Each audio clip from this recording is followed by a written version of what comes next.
Hey guys, so we're back again with another reading, and this one is all about what is your intuition trying to tell you. So, we're going to see what your intuition has been trying to say to you, what messages your spirit guides, angels, ancestors have been intuitively putting forth to you. We're going to get into all of it, and today we have a selection of different paintings by Monet for you to choose from.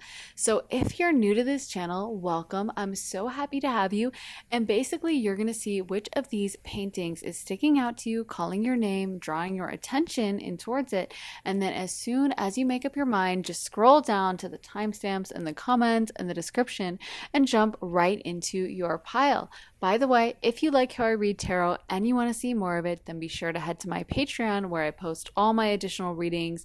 I just posted a reading all about your sexiest quality. So that's a little fun, spicy 18 plus reading, but there are so many readings to choose from over on Patreon. Over 85 exclusive readings you'll only find on Patreon. There are love readings, career readings, money readings, spirituality readings, personality readings, tipsy readings, 18 plus readings. There are so many different readings to go through, and you also get early and ad-free access to all my YouTube videos. So if that sounds good to you and you're interested in signing up, then head to the link underneath the timestamps in the description and the comments. And if you would like to get a private session with me and have me pull tarot for you, read your astrology, or just channel for you, you can do that at my website, briarrosetarot.com. Whether you want to book a half-hour session or a full hour-long session, whether you want me to just channel for you and keep it very open, or whether you want to ask me really specific questions, whether you want a pre-recorded reading or a live session, there are so many ways to customize your reading, and you can get the reading that fits right for you. Like I said, at my website, briarrosetarot.com, and the link for that is in my description. So thanks so much for watching, guys. Now, if you need more time to decide, you can totally feel free to rewind, pause, and take as much time as you need, but we're going to go ahead and jump into pile one. Hey pile one, welcome to your reading. So let's get into your cards. You guys got Rock Bottom, Coming to Life, Storm Fields, and Dragon's Lair. So right off the bat, there is a huge sense of change, something changing in your life.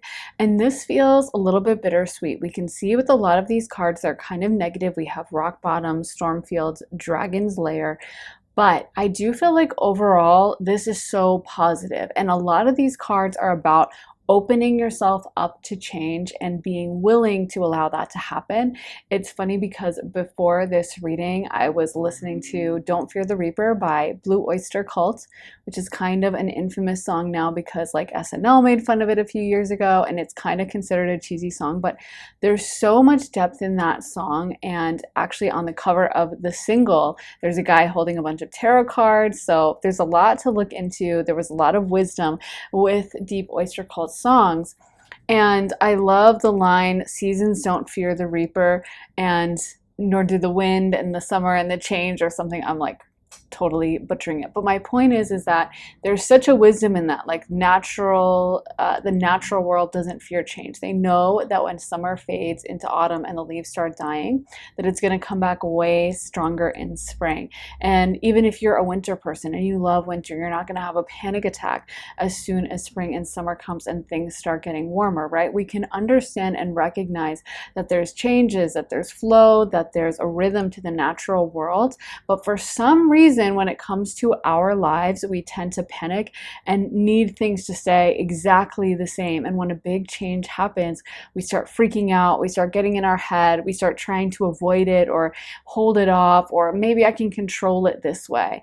And I feel like for you guys, you're really being called to kind of release and allow this process to happen. Because with the Coming to Life card, that is often a card of like dreams and manifestations coming true and like a regeneration in your life, a new era, a new start. And it's actually a really good thing, but it can only happen by kind of burning down the old. Just like you can't get to the beautiful glory of spring unless you're willing to let go of those dog days of August. And as much as people may complain in like August about the heat and how it's muggy and how humid it is, then they also will complain in the middle of winter, right? Like it's so funny because we can acknowledge we want that change, but when that change actually happens, people start groaning about, oh my gosh, it's getting colder and I can't wear the same clothes, whatever. And I feel like that's such a good metaphor for our lives as well, because so many of us, we say we want to change, we ask for it, we may pray for it, but then when things start changing, when things start hustling along and moving along, we start really panicking, getting in our heads, freaking out about it. And this is really your call to just accept the process. I love the name of that song, Don't Fear the Reaper. And a lot of people freaked out about that song and said they were encouraging suicide. But I think it's like a deeper message about kind of the death card in tarot. And again, there's tarot cards on that album. So I wouldn't be surprised if they were referencing something like that.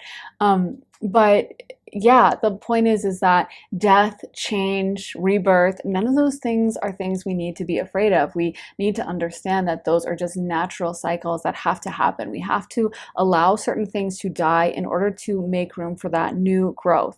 And I feel like that's what's happening in a lot of your lives, is like there's something majorly changing, there's something ending. But I feel like there's so much personal growth happening for you. And whatever this is, I'm hearing from Spirit, if it's meant to be, it will be. And if it's meant to die, it will die. And that's okay. And I know sometimes that can be painful, especially when we think we really, really, really want something.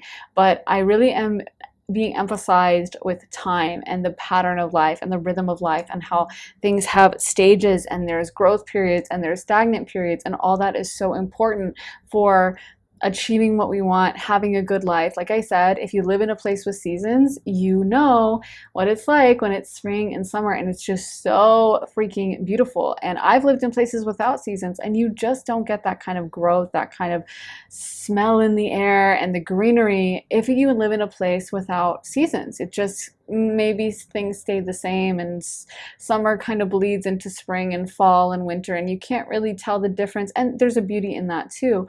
But when you want the explosive growth, when you want the huge abundance and the major change, and I feel like that's what a lot of you guys have asked for. You've asked for change, you've asked for growth, you've asked for, maybe leveling up in your life in some way. That's only going to come from allowing these seasons in your life, from allowing death, from allowing rebirth, from allowing endings and new beginnings. And I really feel like that's what a lot of you guys are going through right now. So I want to get into some tarot. I'm going to shuffle some tarot cards for you, pile one. So what can you tell me about pile one? What is their intuition trying to tell them? Because maybe your intuition is screaming at you that there is an ending happening, that there is something leaving your life right now. And maybe that's where the panic comes in, or the fear comes in, is because you're like, no, no, no, I don't want this to go. No.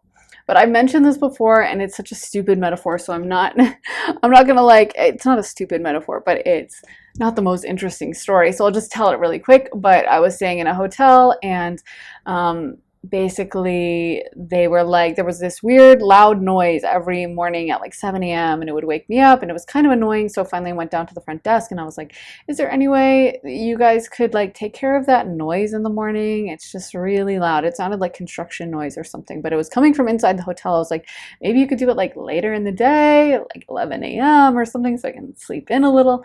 And they were like, well, we can have you move rooms. And I was like, no, no, no, no, no. I like that room. I like the view. I like everything about the room except the 7 a.m. noise. I'm going to stay in that room. I'm good. It's okay. Never mind. And they were like, okay. And then the next day they called me again and they were like, is the noise still there? And I was like, yeah. And they were like, well, we really want you to move rooms. And I was like, no, no, no, no, I'm good. Never mind. And they were like, well, we kind of insist. So they basically forced me to move rooms, and I was not happy. I was grumpy, packing my stuff up, being like, now I have to move rooms. This is so annoying. I love this view. What if the new room, it has a worse view? What if it's worse? What if it's noisier? What if it's blah, blah, blah, blah, blah? And sure enough, I loved that new room. And I know it's such a silly story. Like, it's such a small, like, nothing event, right? But Spirit brings that up to me in my mind a lot when I'm resistant to change, when I'm thinking in this scarcity mindset that there's only one way that this can work out, that like this has to happen or that has to happen, or I was very attached to this and now now it's leaving my life. And the message I feel like for you guys is to welcome in that change, and that maybe this new room being prepared for you is a million times better. I mean, for me, with that new room, the view was better. There was no morning noise. I absolutely loved it. There was more windows, like it was so much brighter, and it was just such a good thing. But in my mind, all I could think of was the loss of this old room, and I'm kind of attached to it. And, you know, what if this is so much worse? And it ended up being so much better. But a lot of times we as humans, we go into like panic mode. We want to stay where we're safe. We want to know we feel safe in things we can expect. In things we already know what's going on. We kind of would take a familiar like enemy over an unfamiliar new friend, right? Like we're trying to stay in that safety zone all the time. But Spirit knows that we grow the most when we're outside of the safety zone and when we're pushing our boundaries a little bit. So I really feel like you are being called for that. And even the King of Pentacles, the Pentacles energy can be all about safety. And with the King of Pentacles reversed, it can be a call for you to be okay with being outside of that safety, being okay with not knowing everything. Sometimes we feel like we want to know all the details. And that's so Earth energy, right? But Spirit is calling on you guys to really be okay and welcome the process that, like, yeah, maybe you don't know all the outcome. Maybe you don't know exactly how it's going to work out. And maybe that's perfectly fine. Let's get some more cards for you. Pile number 1. What is pile 1's intuition trying to tell them? Okay, we got the Wheel of Fortune card and it is reversed. The 6 of Wands. What is their intuition trying to tell them? The King of Cups. I want to get a couple more cards. The 10 of Swords. Knight of Wands. And one more. What is their intuition trying to tell pile 1? The 2 of Pentacles. So reverse. So I'm almost feeling a message for you guys to just kind of like chill. Stay where you are. With the 2 of Pentacles, you know, that can be a planning energy. That can be a really trying to balance a lot of things. I almost feel like Spirit is calling on you just to be in that place of rest. And maybe things aren't going to work out exactly how you wanted, and maybe they are. I'm not necessarily getting a message about the outcome because I feel like the outcome is beside the point. The point is your energy. The point is you being calm, relaxed, and understanding that if it's meant to be, it will be. And if it's not meant to be, it won't be. So stressing out about it, worrying, keeping yourself up at night, freaking out, panicking, none of those things are going to help the situation or the outcome or usher in what you want. And actually, you guys can probably alchemize the situation better by doing things that you really enjoy, like picking up a hobby or doing something fun or pampering yourself, getting a massage or a facial or something. We got the Knight of Wands and the 6 of Wands, and those are very celebratory, fun cards. Those are, yeah, one of the themes is like enjoying yourself. One of the themes is exploring and being open and being brave. So I really feel like you guys are being called to keep yourself in whatever positive mindset you can instead of allowing your mind to take over and go into a really negative place. We got the King of Cups as well. So this is also about balancing those emotions and making sure that you are the one in control of your emotions, not your emotions controlling you. But I'm getting a message from Spirit that's like, what made you afraid of this? Because I feel like it's almost like you guys have been panicking lately, and this has set in recently. Like there's some energy of something that you keep freaking out about. And Spirit wants me to bring up like all the times you have persevered in the past, all the changes you've been through, all the seeming disappointments, all the seeming negative things that you have alchemized, moved past, and you're so much happier about it now. So if you could do that in the past, if you could get over those things and end up on the other side happy as a clam, then of course whatever you're facing now, you're going to be able to alchemize, and it's not going to be the end of the world either. So I really feel like a lot of this is kind of that mental battle. And I really feel like there is a message that yes, your life is changing, pile 1. I'm not going to deny that. We got the Wheel of Fortune reversed, and that can definitely show that things are moving in your life. And even the Wheel of Fortune reverse can talk about a low point. It can talk about a time you're at when things don't feel like they're going so great. But the great thing about the Wheel of Fortune when it's reversed is it's going to be heading upwards. So if you're at rock bottom, then that means the only way you can go is up. So that's actually a really good thing, even though it may not seem that way. I can look back at some of my like lowest points in my life or the things that made me the most upset and realize that those were the times that alchemized me the most and that I got the most growth as a result of. I wish it was from the fun, good times. I wish it was from the high points or the happiness or the like celebratory moments in my life, but really it's those low points that make you realize the changes you need to make, that make you realize what needs to be different in your life, and also makes you realize what you want. Everything that happens to you is a learning opportunity. So even if you're like, but I wanted this so bad and it didn't work out, and I was so attached to it and it didn't work out, great. So then that's a data point. And then you can take that and be like, okay, so in the future, this is what I want. In whatever. Maybe it's a job you really wanted, you had your heart set on it, and you were so sure you were going to get it, and then you don't get hired. So that's a data. If you were like, no, I wanted that job so bad, then now for your next job, apply to that kind of a role, or apply within the same company, or apply for a similar company.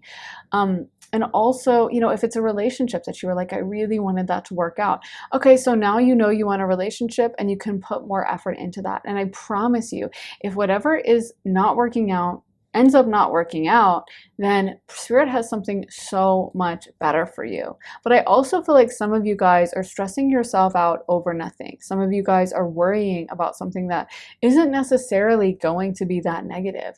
And I really feel like some of this is coming back to that place of peace, that place of calm, that place of emotional balance that we see with the King of Cups, and not allowing yourself to be blown in either direction and stressed out all the time, and kind of like going into that place of calm, peacefulness, relaxation.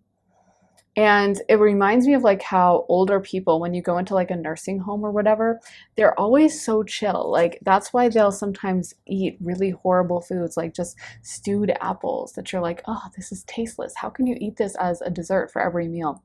But it's like there's a calmness that happens in old age. And you actually see this, especially I think with the final sign in the zodiac wheel, like Pisces energy to me always reminds me of like a really old person that's almost returned to like a youthful energy, but there's kind of no fight in them and they're just like super chill. Like they're just like, yeah, whatever it gets handed to me, I'm okay with. But there's a lot of wisdom in that. There's a lot of wisdom in understanding that it's really, life is about going with the flow. And that one thing that is, the one thing you can bet on in life is that nothing stays the same.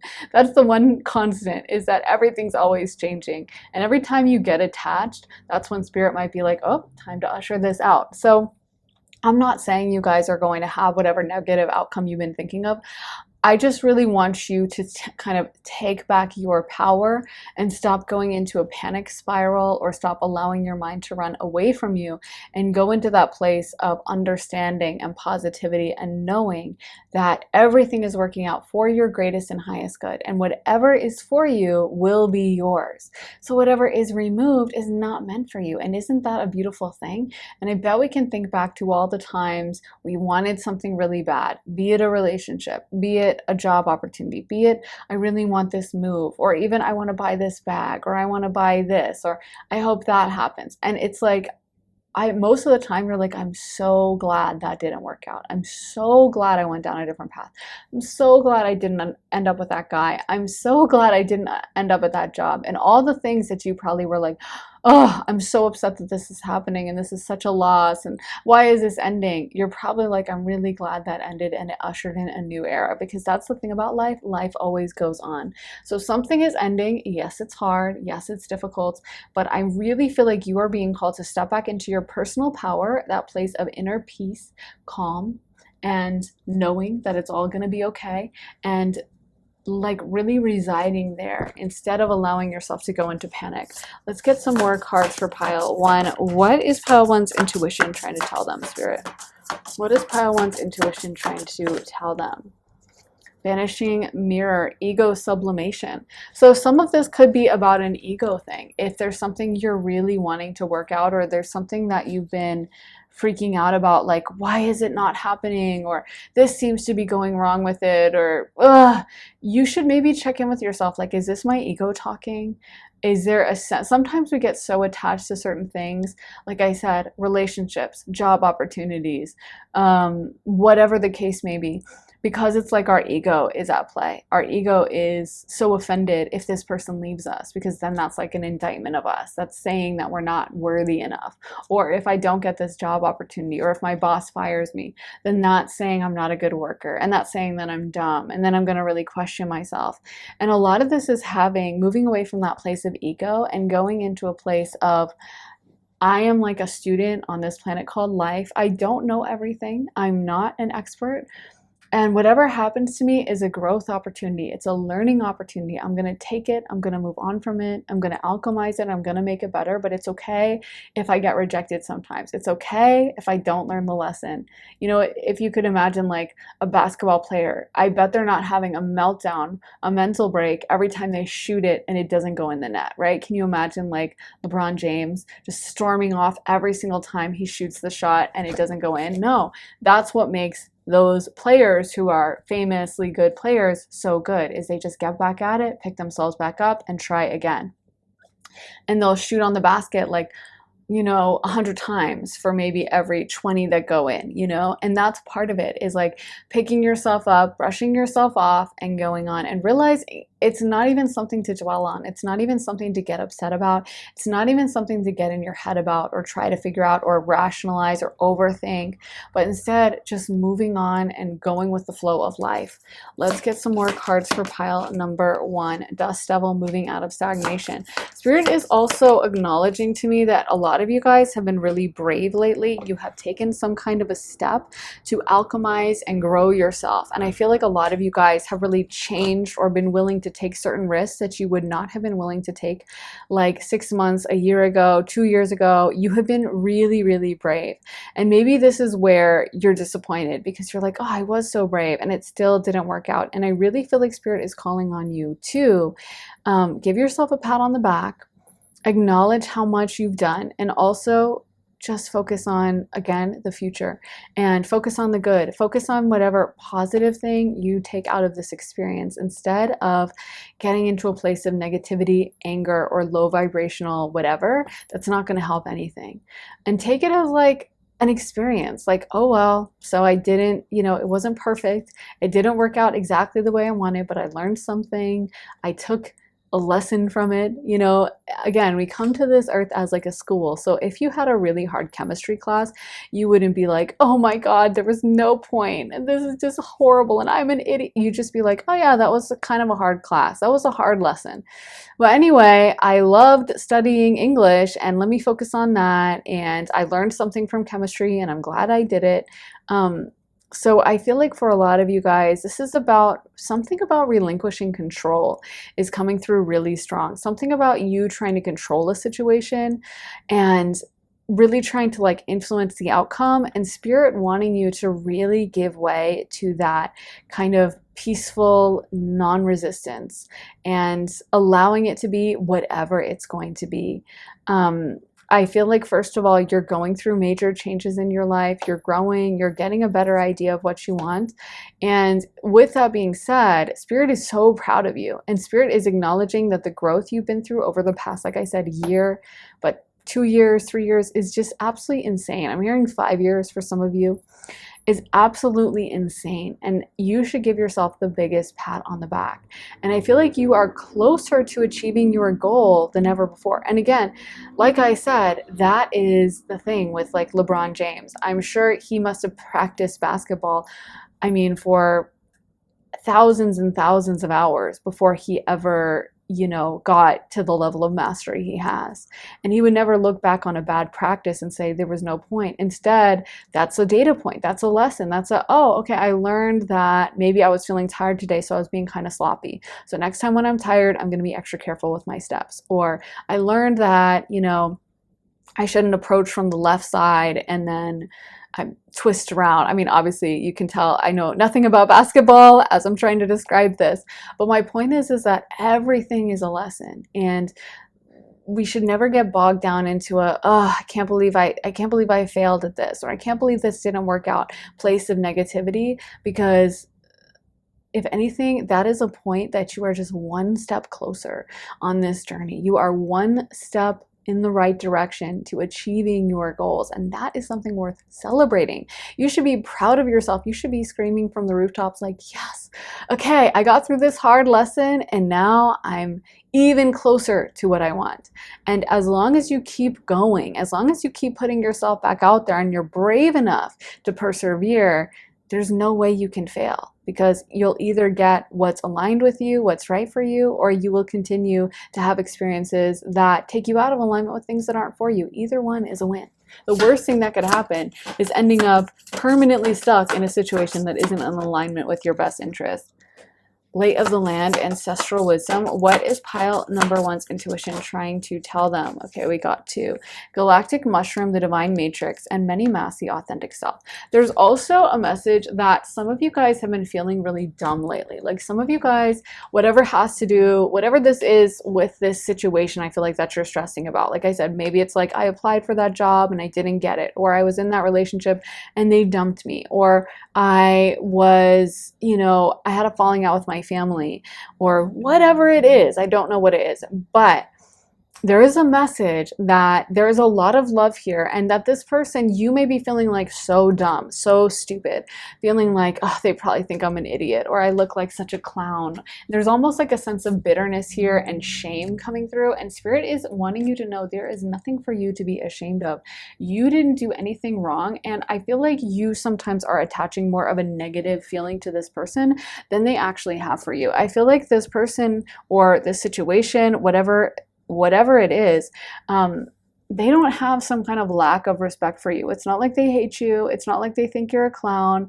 You may be feeling embarrassed or publicly humiliated about something that you don't look bad at all. So I don't know who needs to hear that, but I just feel like there's a vibe with you about, again, wanting you to be brave, wanting you to show yourself off, wanting you to go for your interests. And if it doesn't work out, I bet no one's even going to notice. I bet no one is even going to care. And they'll still have that place of respect for you that they always did. But I feel like you guys just need to know that I'm not sensing a lot of negativity around this situation, ill will, malice. So if it didn't work out, it just didn't work out. And then that's okay. Maybe they know they're not good enough for you. Maybe this job, intuitively, the hiring director thinks that person was awesome, but you know what? They're probably too good for this company.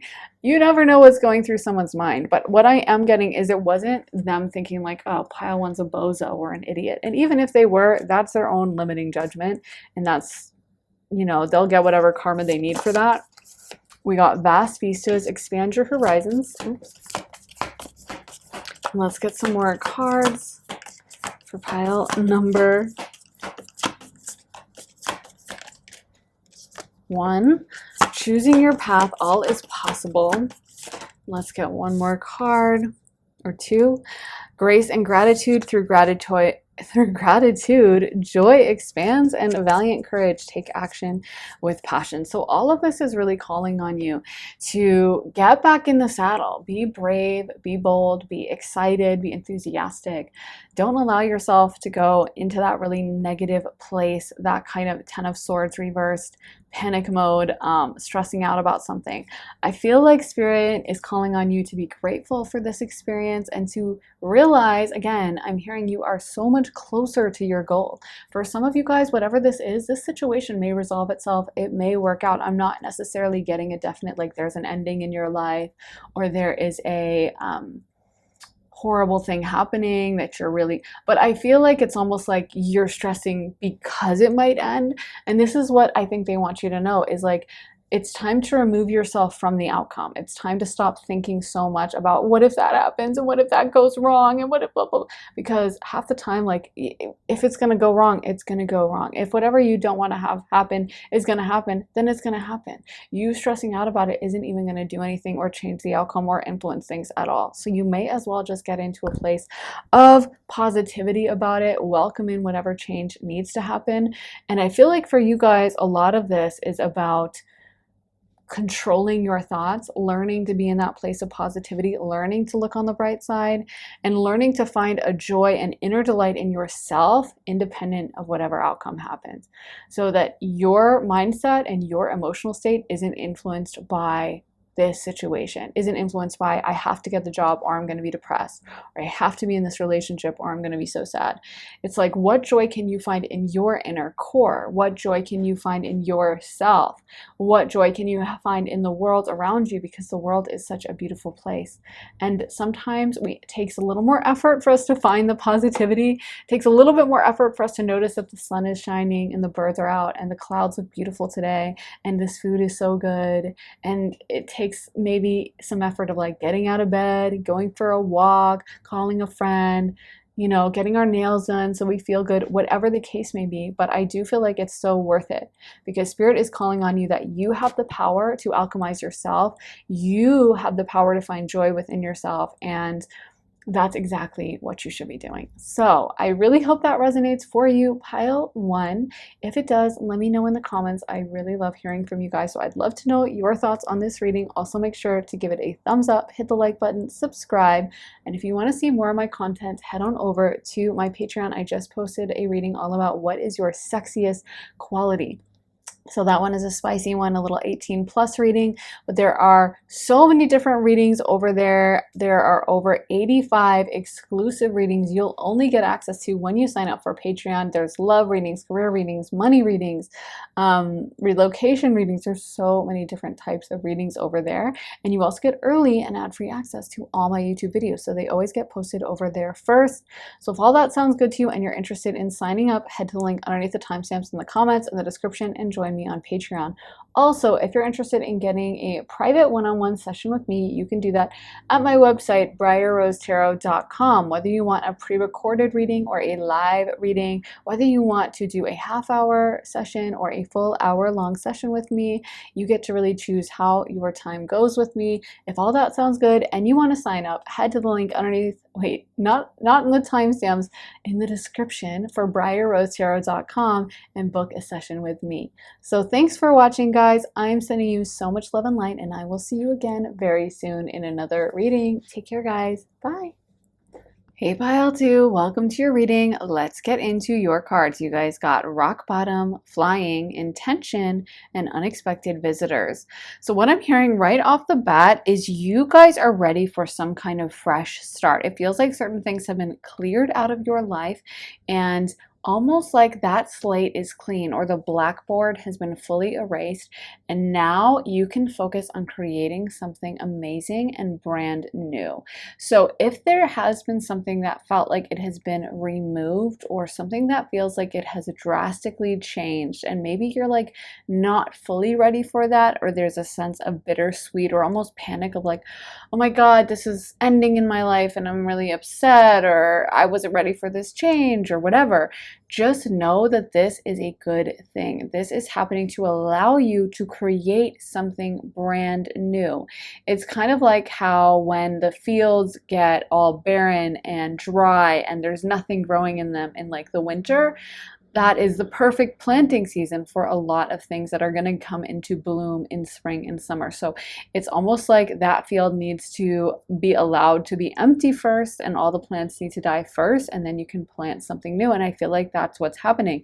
It's like you have this blank space in your life, and I feel like Spirit is ready to fill that. And I do feel like a lot of you guys are going to be going on some kind of great adventure. There's this really strong sense of like unfulfilled possibility around you guys, like something just really exciting waiting to happen. And I feel like Spirit is so happy for that for you, and kind of almost giggling or laughing about like your nervousness and trepidation and all the like anxiety you have, because they're like, oh my gosh, if they only knew that this is the start of something so exciting. And they're gonna look back later and be like, wow, that was the beginning. Like, I'm thinking of myself, I think the day my family dropped me off of my college, and how nervous I was, and how like scared I was, and how big even the dorm seemed, you know. And of course, then once you get your footing and you know every corner of the dorm and you feel really confident, and by the time you leave college, you feel like you know every crevice and corner of that campus, and you found your way and you found your people and your friends.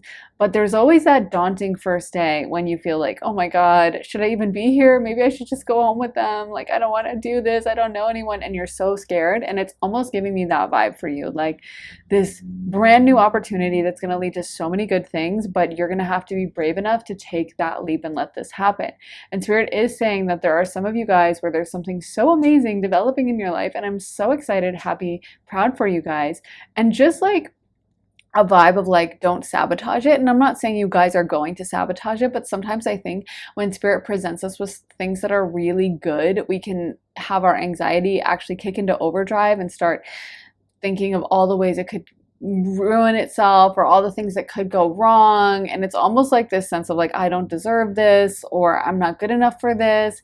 And all those feelings of lack of self-worth can really drive us to do something dysfunctional. I'm not saying you guys are going to do that, but I just feel like there's a vibe with you of like going with the flow of this and allowing things to happen, because I feel like the things that are being removed for a reason. And it does feel like it's like whatever is leaving your life right now is really stagnant energy that has to go. And the new things that are being brought in, I think you're going to be so happy and excited about. We got the unexpected visitors card. And so that can talk about Spirit really being ready to surprise you. And also we have the intention card, and that is all about how our current intentions, the current vision we have, the current things we're putting out into the universe can really affect our future, saying specifically that they're like arrows that we're shooting into the sky. So this is also a reminder for you to be careful about your intentions, to be careful about what you feed your mind. If you're feeding your mind panicked scenarios, ways that it's not going to work out, things that are going to be bad, all the negativity, then of course that's going to start to happen more and more in your life. That's going to start to take place. If we can keep our mind focused on the good, on the positive, then that's going to also start taking place in our life. Tony Robbins has a great kind of procedure he puts people through. I don't know the word for it, but where he will tell them like, okay, look around the room and point out everything brown, and he'll have the person actually do that. So if you want to, you could do that right now. Look around your room and find everything brown. And okay, so if you spotted a few things, great. And then how many things did you see that were red? You probably didn't notice anything, right? Now, if I told you, find everything red, you're going to be able to look around and find all the little red things, and you're probably going to even notice things that are slightly off red, or maybe like burgundy or maroon or whatever, but you are going to find a lot more red things now that I've pointed that out to you. Once it's in your mind to look for that color, whatever that color is, blue, green, red, purple, you are going to have a radar for that. And that's how our minds work. When we start putting something in our mind, making a point to focus on that, when we start paying attention to it, expecting that, really focusing on that, that's when it really starts to take place in our life. So if you are going into any kind of negative spiral about a situation, if you are allowing your mind to go to that negative place, that fearful place, if you're finding yourself getting anxiety about a certain situation, take your power back by focusing on the positive and being very conscious and clear about what you focus your mind on. Don't allow your mind to be the one that runs the show, or your anxieties or whatever negativities. Instead, really keep your eyes on the prize. If you want to manifest positivity, if you're trying to bring something amazing into your life, keep your eyes on that. Focus on the good. Focus on all the things that can work out, all the things that are going well, instead of all the things that are going badly. And then you will be amazed at how much more that starts happening in your life. So that's just a little, I guess, practice that you can use to get through when your mind is playing those tricks on you, focusing on the negative. When you're finding yourself getting fearful or anxious or nervous about a situation, keep in mind you have the reins of your mind, you control your thoughts, and you get to control what happens in the future with those intentions. So let's get into some tarot for you, pile number 2. So we want to know what is pile number 2's intuition trying to tell them. So we got the Page of Wands. What is pile number 2's intuitions trying to tell them? The Ace of Swords, the King of Pentacles, this one is the Knight of Wands. Let's see what else. The Empress. Okay. So yeah, I feel like there's really exciting change. Like there's something happening in your life that I just feel like if you could fully see the scale of this, you would be jumping up and down and you would be so excited. It's funny because we started off with this rock bottom card, so maybe there is, like I said, that change that you guys are really dreading, but if you could only see how positive this is going to be, how exciting this is going to be, I feel like Spirit is also giving you that message of really living in the moment because that's what the Knight of Wands, the Page of Wands, those are all about living in that present moment, going after our interests, going after our desires. And sometimes as well, whenever we get like a desire or an interest, or we get this flare of like passion for something, like we just get so excited at the idea of like studying French, or at the idea of starting to write a book, or at the idea of like a new relationship with someone or whatever, that can be a powerful indicator of, yeah, go for that. Abraham Hicks has really great meditations that are all about, following that sense of joy, following that sense of excitement and happiness, and that little burst of like joy or happiness we get about something, that feeling of positivity, that feeling of interest, that is such an important green light that maybe there's something there. And even if it's not meant to be something permanent, right? Like maybe just because you want to study French, maybe it doesn't mean you're going to move to France and you have to live there and that's going to be the whole rest of your life.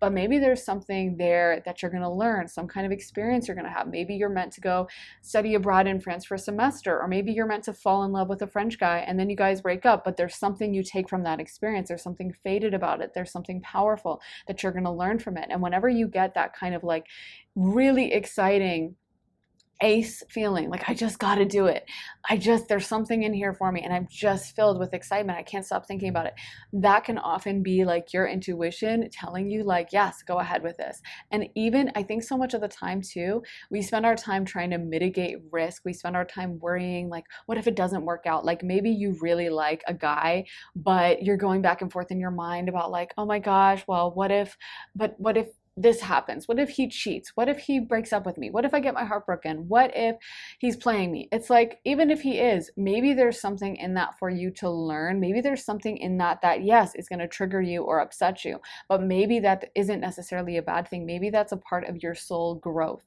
And that's my point, is I think so much of the time we may hold ourselves back from experiences, from opportunities, and we're almost doing ourselves a disservice, right? Because we're more powerful than we even realize. And of course we can get through that. Of course, even if we get our heart broken, our heart has endless ability to heal. And maybe it's not even about looking at it like, oh, I got my heart broken, or in a victim way, like he broke my heart, but looking at it as like, wow, that really unleashed so many deep emotions in me. And honestly, I came to this earth to have human experiences. I came to this earth to feel deep love. And I'm so grateful that I got to experience that. And maybe there's something in that little kernel of experience that I can take with me, I can learn, I can grow from. And it doesn't have to be some kind of tragedy that I think about like, oh, and then he broke my heart and it's just so unfair. But maybe I can take it as like, I felt the deepest love.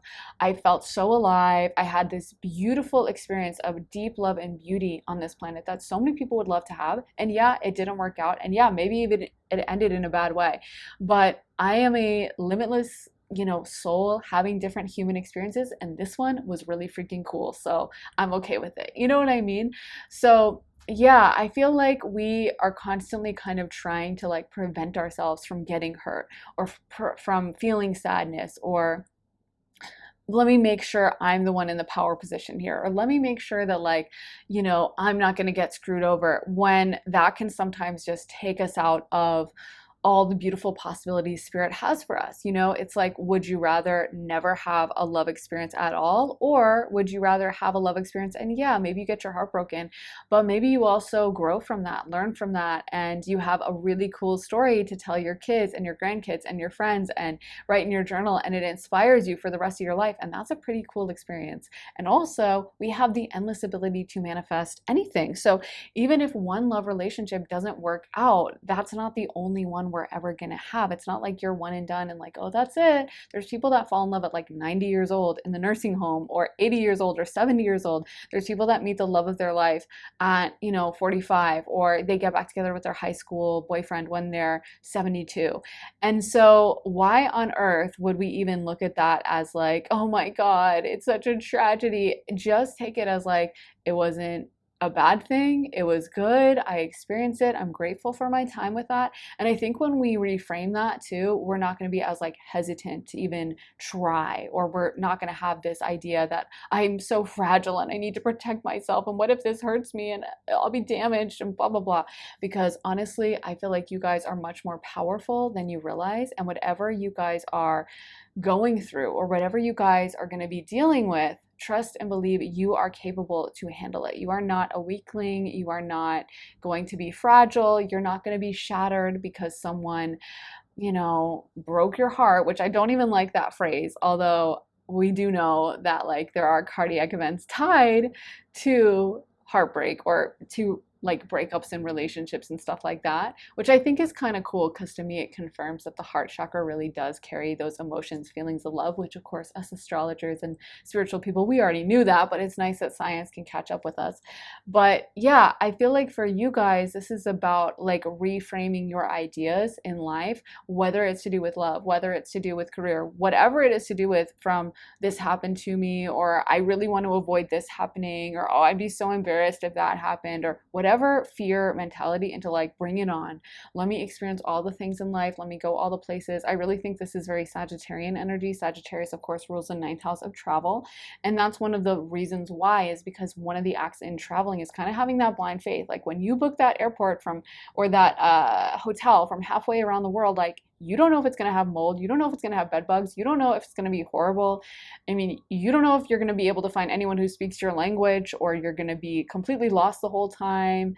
You don't know what's going to be happening, but you have to have that faith in yourself that like, I can handle this. Whatever happens, if there's a delay at the airport, if the hotel sucks and there's mold and it's totally run down and looks completely different from the pictures, no matter what, I can handle myself. And that is where there's so much magic in that Sagittarius energy. It is ruled by the greatest benefic, Jupiter. It's a very spiritual energy, because that really is the ultimate act of faith and trust in the universe. And two of the most spiritual signs, Sagittarius and Pisces, both have that vibe of like being Jupiter ruled and just going with the flow. And I think that's something you guys are really being called upon to have, is like just some trust that like your guides have got this.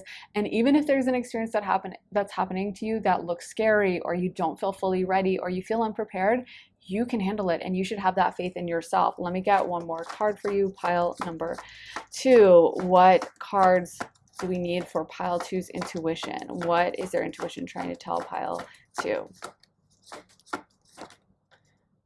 The 5 of Pentacles reversed. Yeah, I feel like there's a really strong message from Spirit to like enjoy this time that you're in your life, and not to get in your head about it. Like, I really feel like Spirit is calling on you to also live very much in the present moment. Stop thinking about what could go wrong in the future, or what didn't go wrong in the past, but like really taking those steps to live in the moment now. And speaking of that Tony Robbins exercise, when he like is saying, look around the room and name 5 things, that can also be a really good procedure just when you're feeling very like out of sorts, or you feel very stuck in the past and you keep ruminating about something, or you're very stuck in the future and you keep worrying about like, what if that happens, and then what if that goes wrong, and oh my God.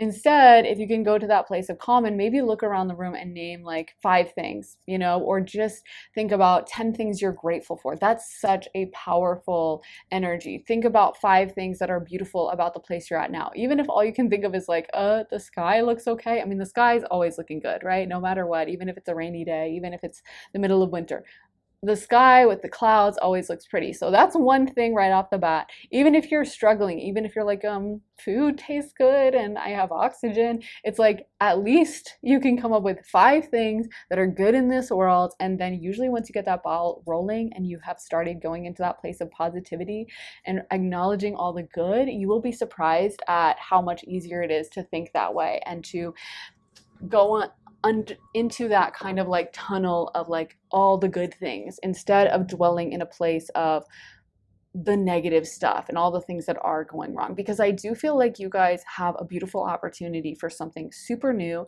super exciting.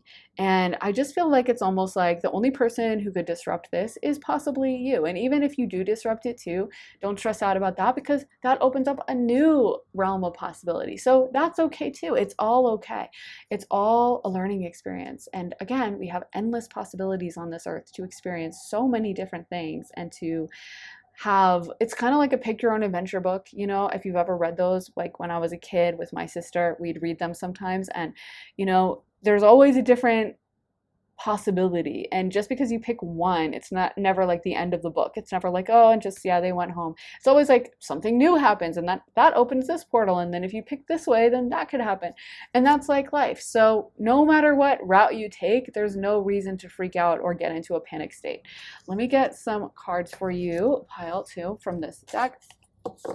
We want cards for pile two about what their intuition is trying to tell them. What is pile two's intuition trying to tell them? Okay, we got lost in space, needing direction. Drifter, experiencing life as it comes.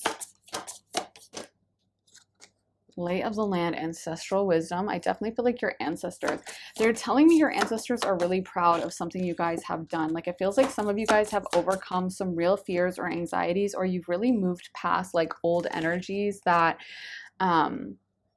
like you were stuck in, and you were trying to overcome them, but maybe you felt very stagnant. And I feel like if you really look deeply at your life, like it has changed so much over the past, I'm hearing 6 months, year, 2 years, 3 years, they're really highlighting. And they're like, if you look back 5 years, completely different.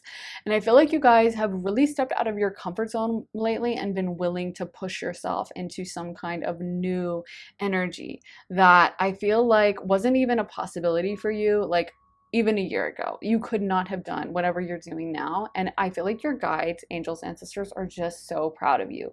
They're like, we're so happy with the work you've done. And you really were willing to be brave. And that's what they're saying. Like so many people will say, yeah, I commit to the shadow work. Yeah, I commit to the spiritual growth. But when it actually happens and they're actually staring down the barrel of like dealing with all these childhood traumas, it's like, oop, never mind. I was just kidding. I don't actually want to deal with this. And they, you know, will kind of back out of it. And I feel like for you guys, you have stayed so strong and you have really pushed yourself to be the best version of yourself. Like a lot of you guys have really pushed yourself into being as brave as possible and not backing down and not being afraid and not kind of like weaseling out of this. Like you really faced it head on. And I feel like your guides are so, so, so proud.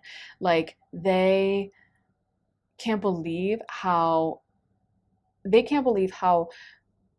truly you meant it. You know what I mean? Because so many people don't mean it. And I feel like how much you dove into that work and you were willing to stay with the uncomfortable feelings. And now I feel like you're getting like a payoff, or your life is truly shifting because of that. And they are so grateful and happy and proud of you for that. And we got skywriting the fate. So some of this is very fated.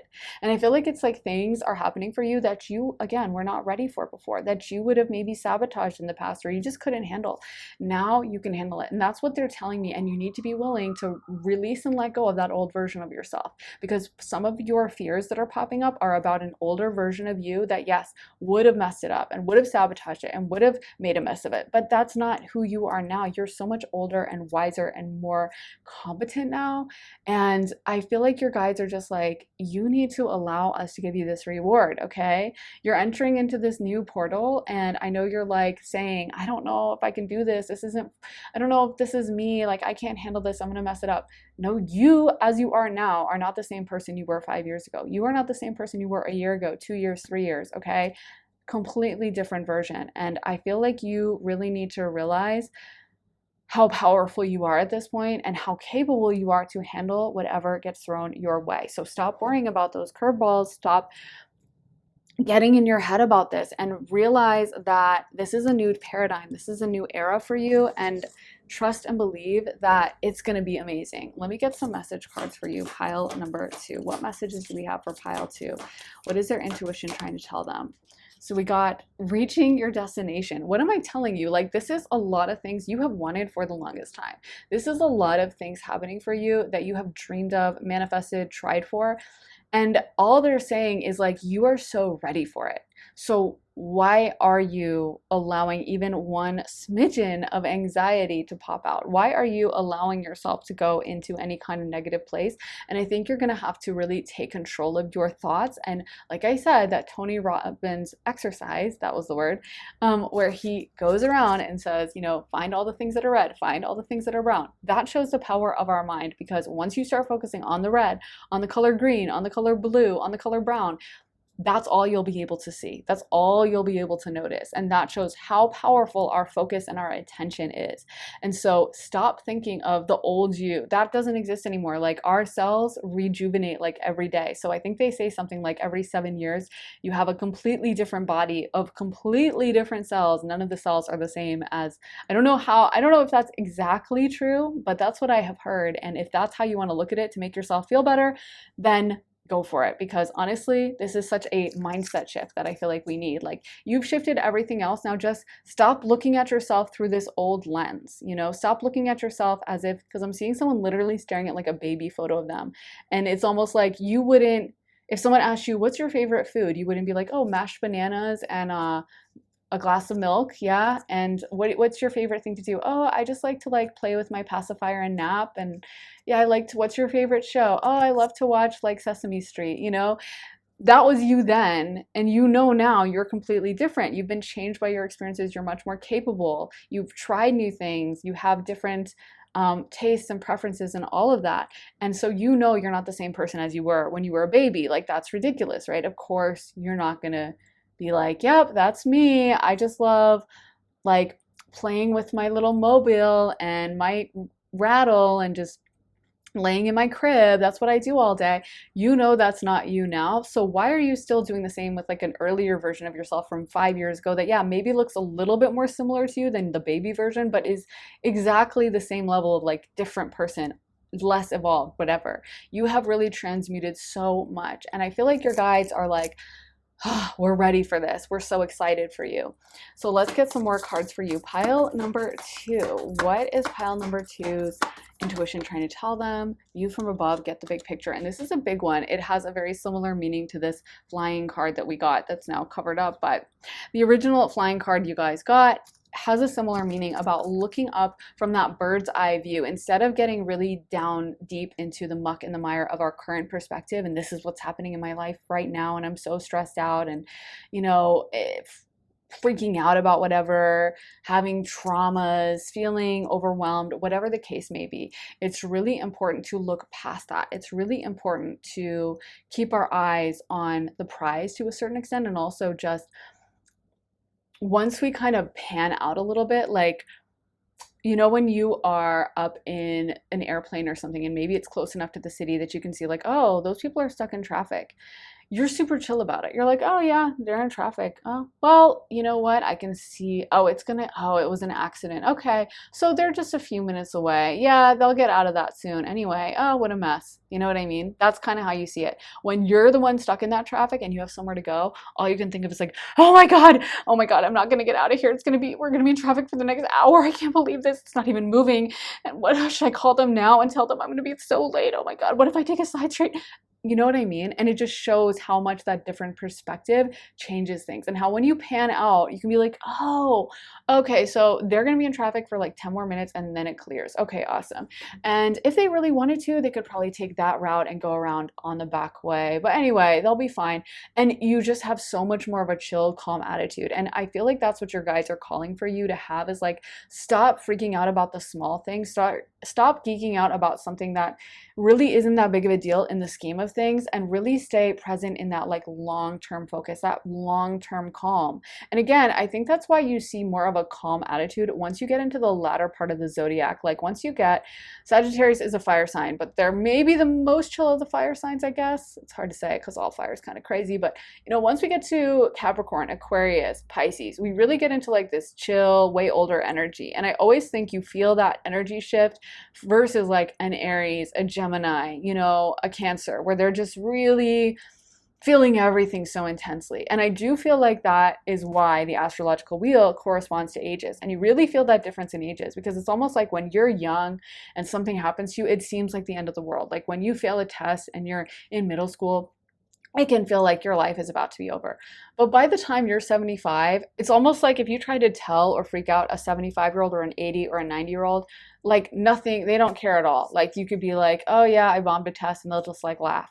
Or if you're like, oh, I broke up with a boy, all they'll say is, and I'm so upset, and he's the love of my life, all they'll say is like, oh, there'll be plenty of guys. Don't worry about it. You know, it'll be okay.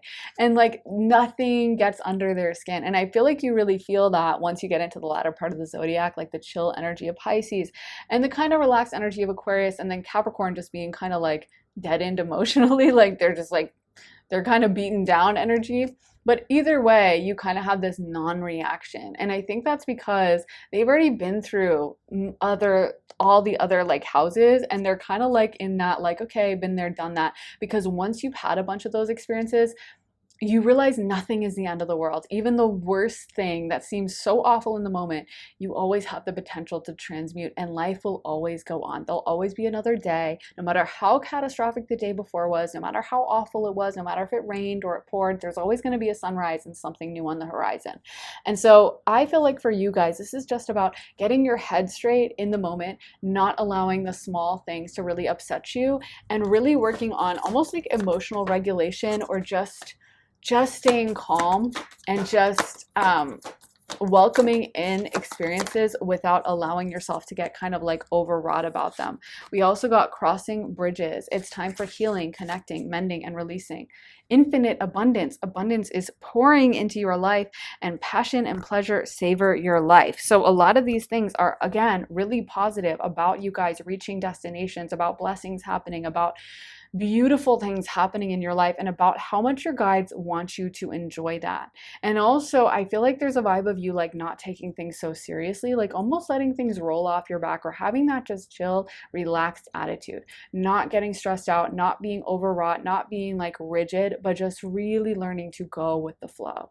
I feel like that's what your guides are asking of you, Pile 2, and I know you guys are so capable of doing that. So that is what I have for you, Pile 2. I really hope it resonates. If it does, let me know down in the comments, and also make sure to give this reading a like, hit the thumbs up button, and subscribe. And if you want to see more of my content, head on over to my Patreon. I just posted a reading all about what is your sexiest quality. So that's a fun, spicy 18 plus reading. And before that, one about what manifestations are happening for you right now, what is coming true in your life. There's lots of love readings, there's past life readings, there's money readings, career readings, there's over 85 exclusive readings you'll only get access to on Patreon, and you also get early and ad-free access to all my YouTube videos. So if all that sounds good to you and you're interested in signing up, head to the link underneath the timestamps in the comments in the description and join me over on Patreon. Also, if you're interested in booking a private session with me, you can do that at my website, briarrosetarot.com, and you can sign up for a half hour or a full hour-long session with me. You can do a pre-recorded reading, or you can do a live one-on-one session. I don't know if I just repeated myself, but anyway, if I did, sorry. But you can sign up at my website, briarrosetarot.com. Link for that is in my description. So thanks for watching, guys. I'm sending you so much love and light, and I will see you again very soon in another reading. Take care, guys. Bye.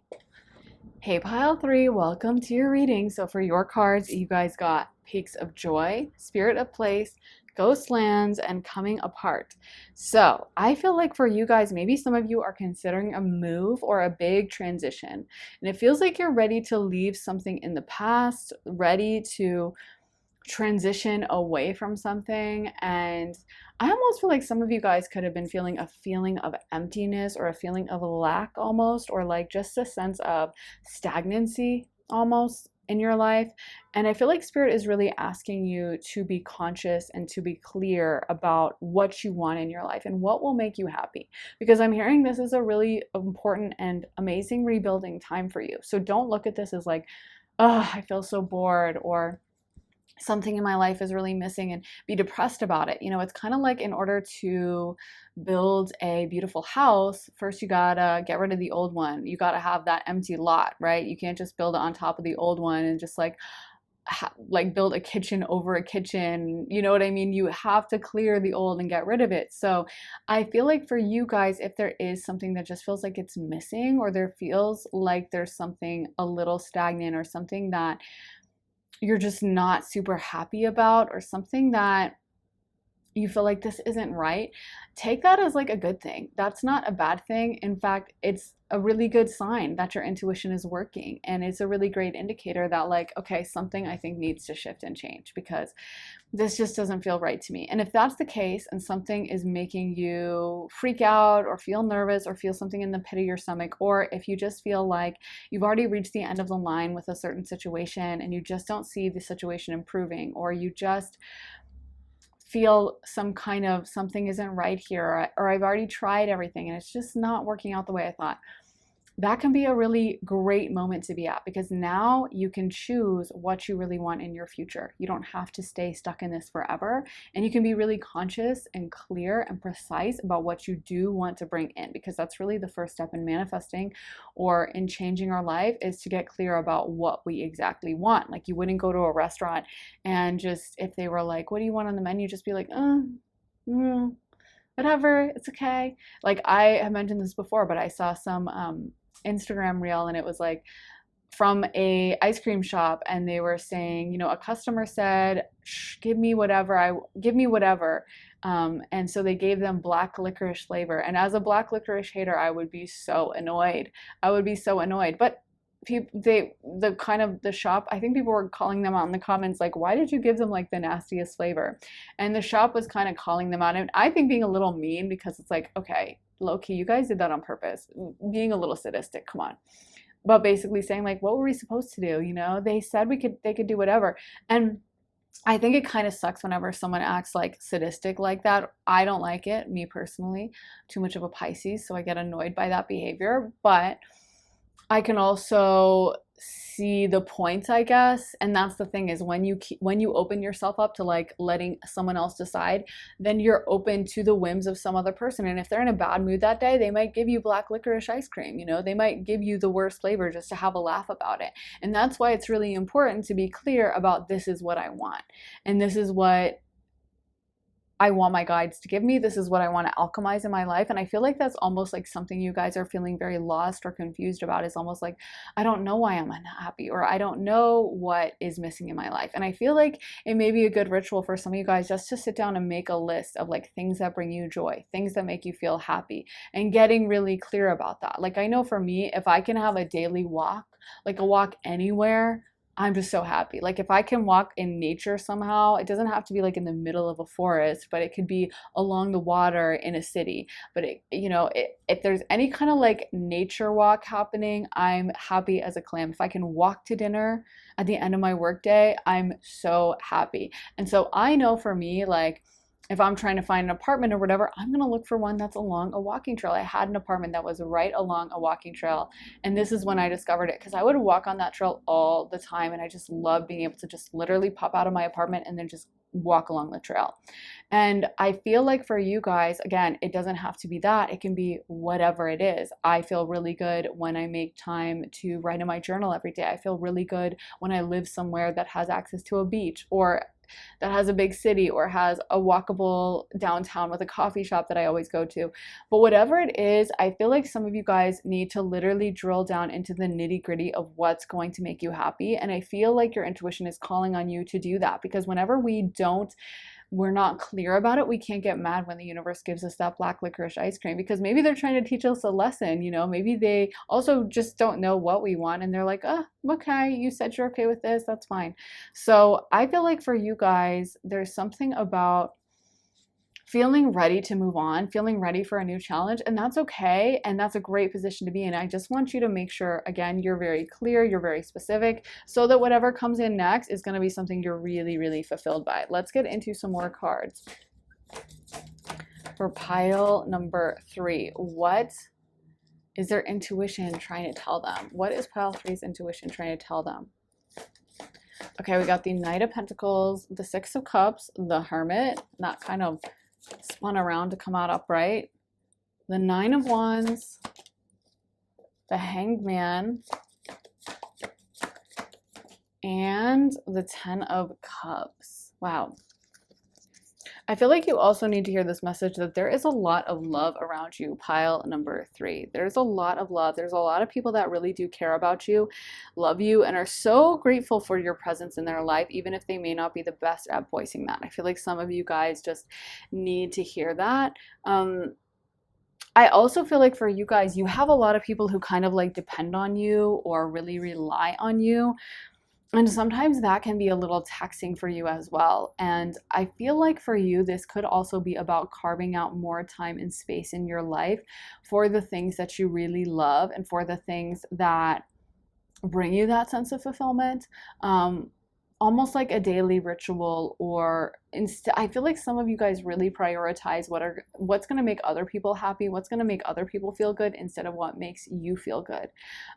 It's almost like that example of like the mom who feeds everyone else first and then just eats the leftovers, or who goes on every vacation as like a kid's vacation, but meanwhile she would be so happy if she could go on like a trip for her, with her girlfriends or something.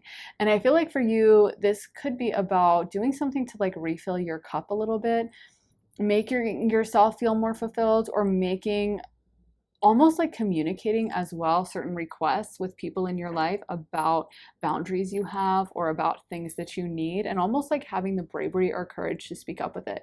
Because I feel like some of you guys, you have this fear that if you were to ask for something, if you were to make a request, that you would just get turned down and people would be annoyed by you and people would be like, how dare you ask? And I feel like you don't realize how valuable you are and how much people really do love you and care about you. And I feel like you need to know that you don't necessarily need to go through everything alone or handle everything by yourself.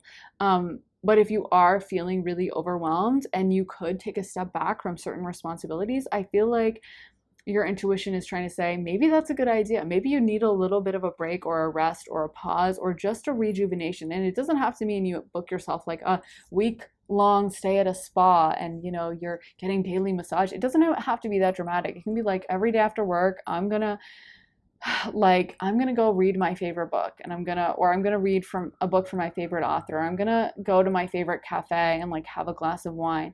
But I almost feel like it's like the more time you spend pampering and looking after yourself, the more you might be surprised at how good you feel and how recharged your batteries are, and how much more you're actually able to give to others as well. I feel like for you, it's almost like an energy of I keep giving and giving and giving and burning myself out, or I'm not feeling fulfilled. And this could also be like a lack of fun things to do in your life. Like if you have been in hermit mode for a really long time, sometimes we get burnt out because maybe deep down inside, we're actually kind of an extrovert, even though I feel like that can be almost like a bad word online. Like everyone's always like, I'm an introvert, I'm an introvert, I'm an introvert. But as an extrovert, I'm always like, can we get some love for the extroverts here? Like, can we talk about our needs a little bit? But yeah, sometimes we think we're looking after ourselves by being like, I'm just going to take the weekend off. I'm not going to see anyone. But maybe we feel much more burnt out than when we took the time out to spend time with friends, to call a loved one, to have a boyfriend or a girlfriend that really makes us smile and recharges our batteries. So sometimes it can be actually an actionable step you have to take where you're like, okay, I'm not going to hide away. I'm not going to just dive down into my interests and spend the whole weekend reading. I'm gonna like actually seek out companionship with other people. I'm gonna kind of like, and that's almost harder work, right? Because then you have to like actually go find time, find friends, you have to go do online dating or whatever, but it totally is worth it in the end. And I feel like for you guys, this may be about you feeling a little bit unenergetic, burnt out, kind of like a shriveled up. I know this is bad to say, but I'm seeing a shriveled up apple, like one of those apples from like Snow White.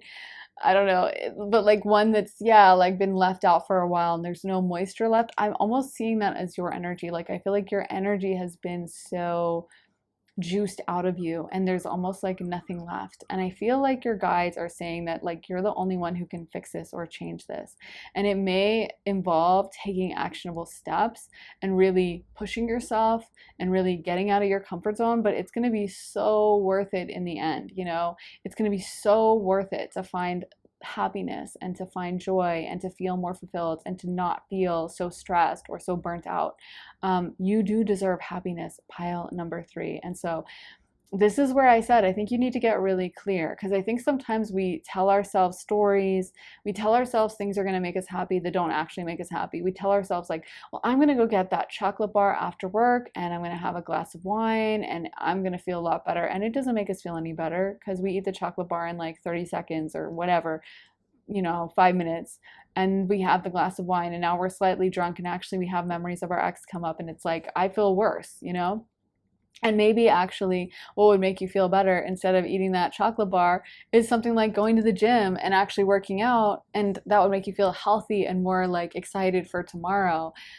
I mean, I'm not saying either or. There's always a time and a place for everything, and I think balance is the key. So, eat the chocolate bar and go to the gym is probably the best. But sometimes we think like, oh, I'm doing this for me. I'm gonna feel really good, and I'm just gonna stay in all weekend and just watch Netflix. And by the end of the weekend, we're like annoyed and we don't feel good, and we've been like snacking all weekend, and we feel kind of like overly restful. We have all this pent up energy, we haven't talked to anyone, and we just feel off, and we thought we were doing that for ourselves. We thought, like, I heard a story about someone that like dreamed their whole life of buying this farm, and they finally bought this big farm territory out in Virginia. They bought it, they moved out there, and they were like super miserable, and then they wanted to be back in the city, and they realized they missed everyone, and they were so bored. And I think that happens so much of the time. Like, sometimes we don't even know what makes us happy until we actually go there and experience it. And sometimes the best thing to do is to think about, why am I dreaming of the scenario? Like, why was I dreaming of the farm? What does the farm represent to me? What does that idea of like, whatever it is, I need to move to the big city? What are you craving about the big city? Is it friends? Is it having social opportunities? Is it a day-to-day life where I can go and like I said, walk to the coffee shop, go get a bagel, have a new experience? Because if it is something like that, there may be another easier way to satisfy that, like finding more friends in your hometown that won't cost as much as like moving to Manhattan. Or maybe that's going to be the only option for you, is like, yeah, I have to be in Manhattan because this is the only thing that will satisfy that urge or that itch. Or maybe if it's like, I need to move out to the country and I need to be by myself. It's just like you want that moment of calm and peace. And maybe you could find that by learning to meditate or something else.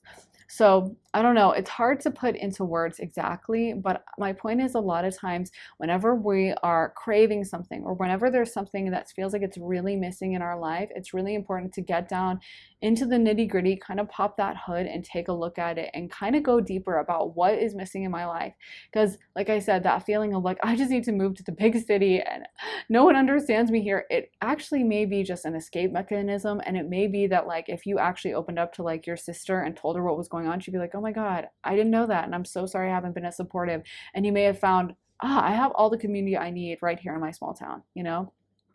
Or I'm so sick of the big city and I need to move out to the country and I'm just completely done. Maybe it's just you're sick of your friends and you really hate your friend group and you're like done with them and you don't want to go out every night of the week and go out drinking. And maybe you're just burnt out on that, and that's okay too. And maybe you've changed and you have fear of them rejecting you. And maybe if you just stepped into that new identity already and didn't really worry so much what they think, you would find that freedom that the farm represents to you. You know what I mean?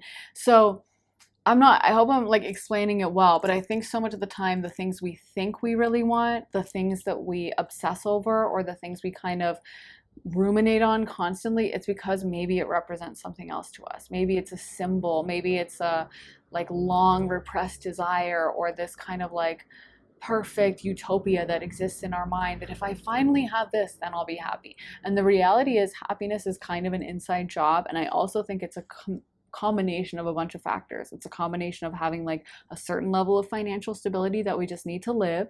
It's a combination of relationships. It's a combination of feeling fulfilled at work. It's not just like one magic thing of like, let me go live out in this farm and be isolated forever and I'm going to be happy as a clam. If you have friends around you that you do enjoy, then that'll, it could. If you have a big family, if you're a really big loner and you don't really want to be around anyone, then yeah, maybe you can live out on the farm alone. But a lot of people who do that stuff, that think, I'm going to save up my whole life and buy this land in the middle of nowhere, they end up being really unhappy. Like, I've been hearing stories about so many people who moved away from like California to other places during like, 2020 and stuff. They're ending up moving back now, and like home prices are like really going down in many of those cities that saw rent skyrocket because like a bunch of Californians were moving there. And I'm not trying to like laugh or make fun of them because I think it's so normal to be like, maybe I'll be happy there. I'm not happy here. Maybe that will scratch that itch. And then realizing, no, I liked it before. And at least you like learned that lesson. But it's kind of an expensive mistake to make, right? Moves are expensive. So maybe the best option is instead of just rushing into a decision and just thinking, this is going to fix it and I need to do it right now and blah, blah, blah. Like, how can I figure out what's going on underneath the surface? Because whenever we feel this like urge, this desperate, like I need to change and I'm just so stuck and I'm so upset, that's not usually our intuition speaking to us. That's usually something else going on. That's usually our panic. That's usually some kind of anxiety, because our intuition is usually pretty peaceful and knows that no matter what happens to us, we'll always be okay. It will always be okay, no matter what happens, really. So, because our souls are untouchable. So, if you're feeling guided to do something and it feels calm and it feels peaceful and it feels good and it feels like, yeah, this is what I really want, then that's your intuition. If it feels like it's screaming at you and it's panicked and it's like mad and angry and oh my God, then that's maybe not your intuition. Of course, sometimes in really awful situations, our intuition gets louder, but for the most part, intuition comes through as like a calm voice. That directs us and just kind of like guides us on a path gently. So it's usually not a inner screaming anxiety. Let me get into some of these cards for you. Pile number 3. We want to know what messages Pile 3's intuition is trying to tell them. Overflow, overwhelm, and plenty. Garden of Venus, rest and renewal. Yeah, I told you guys, a lot of this I feel like is about you like resting a little bit.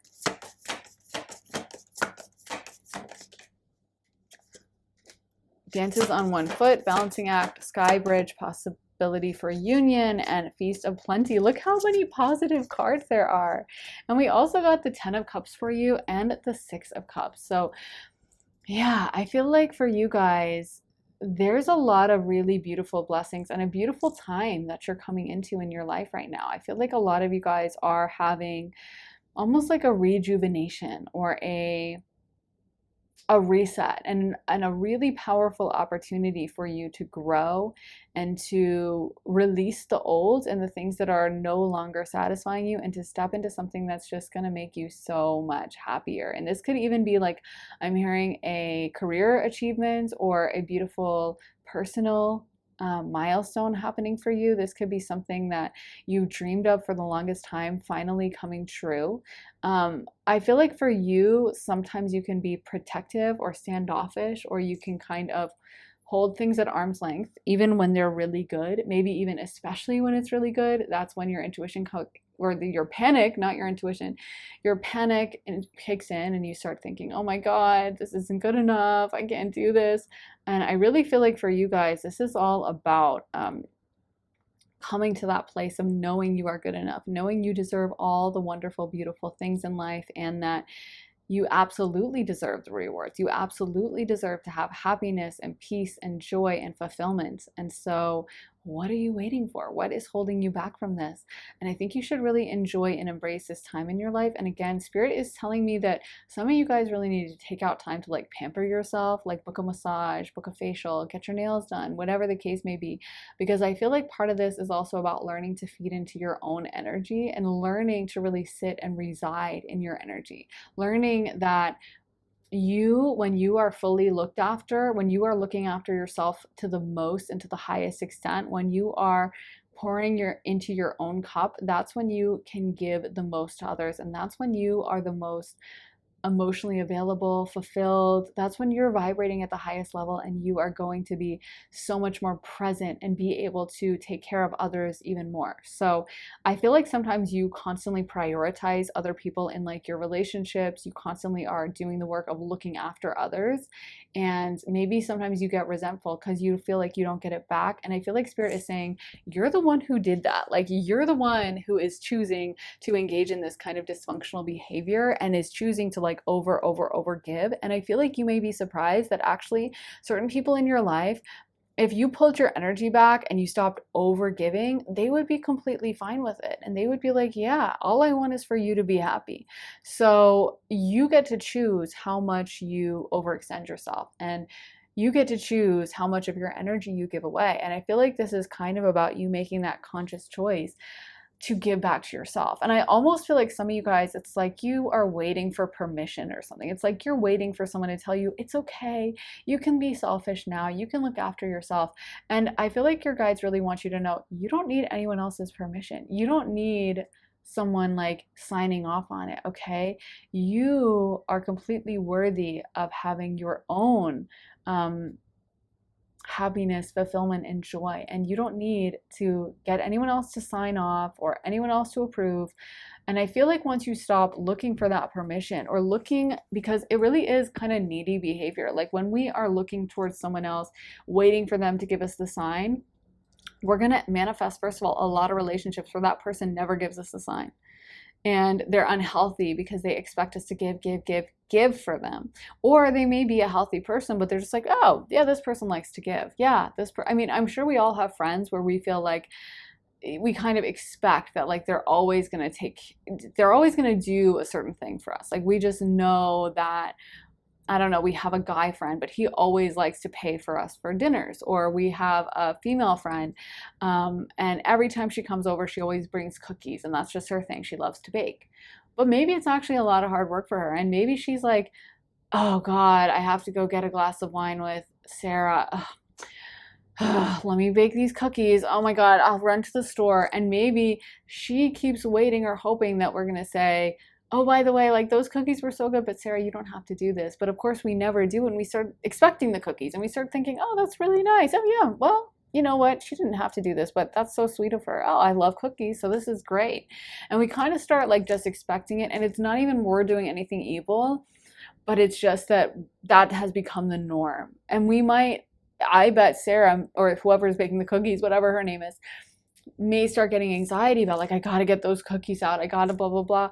And the reality is if she showed up empty-handed without the cookies, there may be a flicker of like disappointment or like, oh, no cookies tonight. But then we'd be like, oh, it's fine. Whatever. I'm just glad I get to see you and have wine with you, because that's the point of that relationship, right? And I feel like for you guys, this is about realizing how special your own energy is and how much people love being around you and how you don't need to overextend. You don't need to give to have someone like you. So how can you pour that energy back into yourself? How can you learn to look after yourself and give as much to you as you give to others? I feel like that's something your guides are really asking of you. And I feel like you'll be surprised that your relationships actually get better the more you give to yourself and the more you stop over giving. Because sometimes it can feel like a burden. Like, you know how, like I said, you have a friend that just every time kind of like over gives, like every time the cookies. And maybe you were actually like trying to eat healthy that week and you're like, oh, the cookie, oh my God, thank you, girl. But really you're thinking, oh,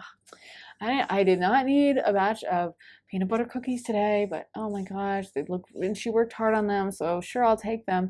And you know what I mean? Or that friend that always wants to pay for us, and we kind of like are like, oh, that's awesome, thank you. But there's a part of us that also kind of feels weird about it, and is kind of like, I don't know. They always insist on paying. They're super generous, but like, I mean, whenever I try to pay, they won't let me, but I don't know, I feel kind of bad about this and it just feels weird. Like they kind of have a power over me. You know what I mean? It might be a surprise that like when you're like, when that person, if that person was like, well, yeah, I guess you can pay this time, that the other person might be genuinely like, yes, I'm so glad you didn't go run up to the maitre d' before me and put your card down for the bill, and now I can be the one to pay. And they might literally be like waiting for that moment, and it has felt to them a little bit like a burden, you know?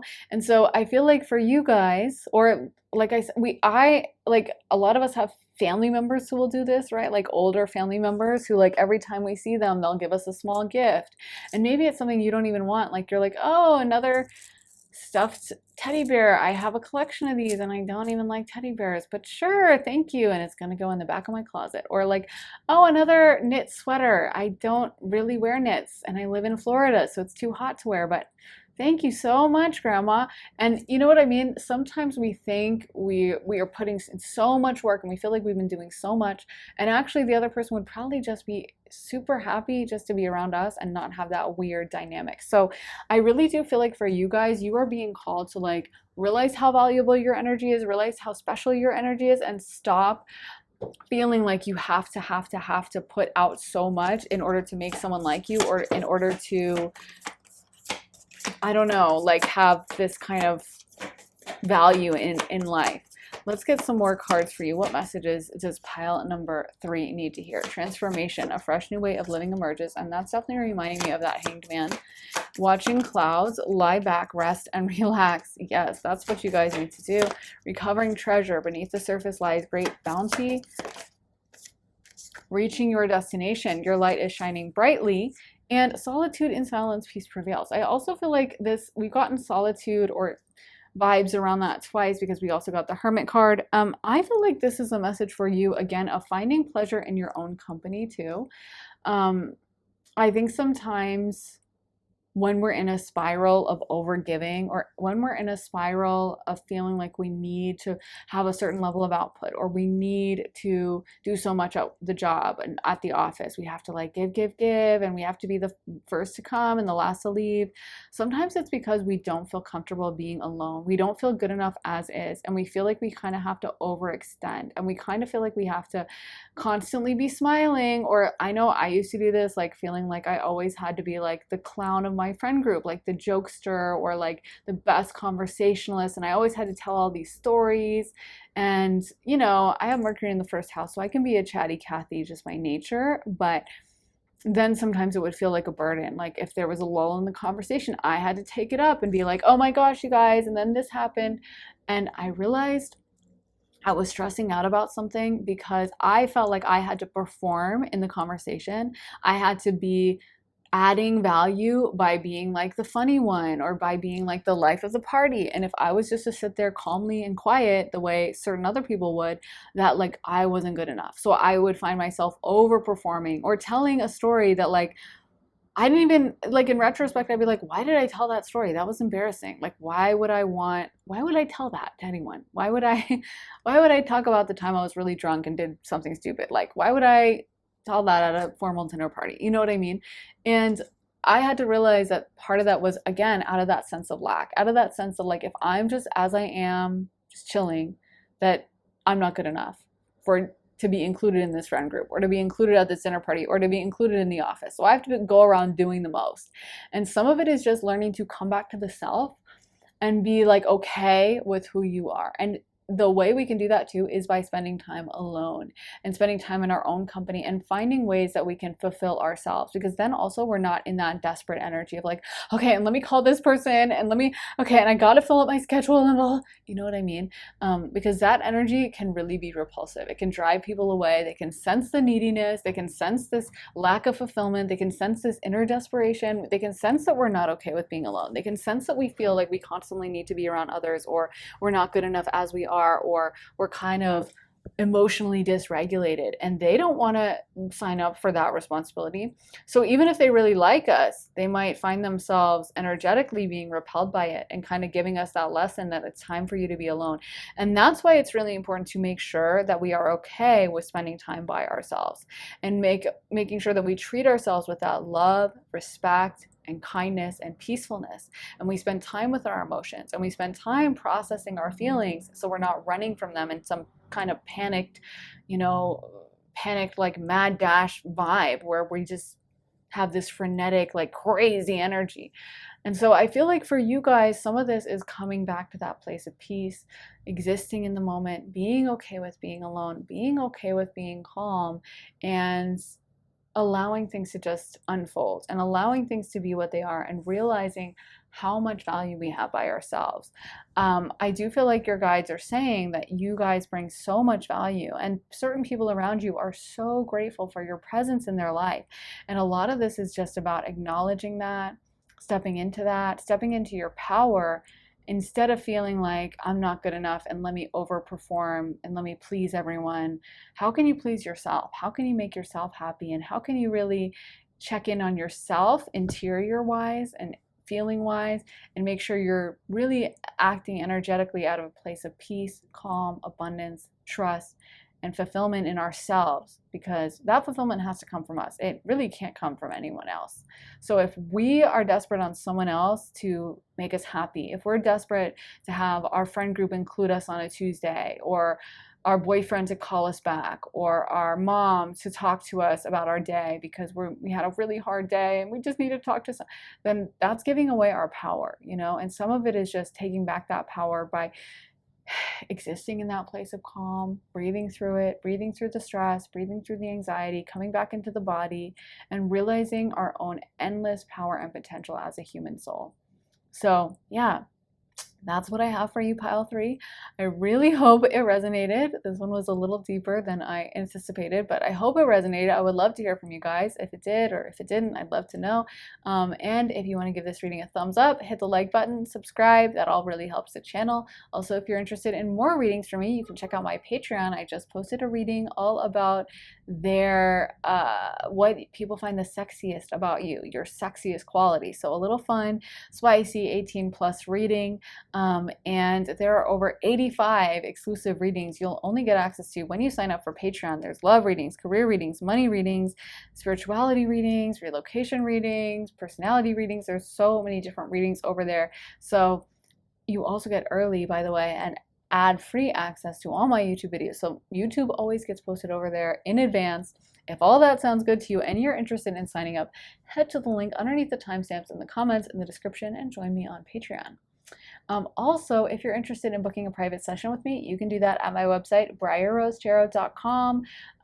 Whether you want a half-hour-long session or a full hour-long session, whether you want me to pull tarot for you, read your astrology, channel for you, or whether you want it to be a pre-recorded reading that you send in the questions in advance, or a live session where we can go back and forth. However you want your session to go, there's lots of different options over on my website. So head to briarrosetarot.com if you're interested in booking a slot with me, and link for that is in my description.